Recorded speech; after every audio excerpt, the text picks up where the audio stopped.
Alright, so we're speaking to George's player, Zabir Taylor. Speak to us about your first game in Manning Cup this season. Started out a bit nervous, first ever game, but as it went on, first 10 minutes, I got into the game, became more confident and everything. Alright, so being a debutant, getting your first start, how did you feel when the team sheet was announced before the game? I felt excited, a bit anxious, but the team was with me and the coach was with me, and Craig Butler. Alright, managing to get a cracker of a goal from about 25 yards. What was going through your head in the build-up of that play? What were you thinking about right before you hit that ball? My coach usually tells me to shoot.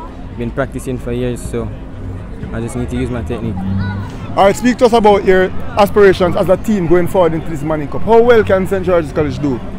I think if we remain disciplined, we can definitely go far and maybe even win it. Alright, good game. Thanks for that too.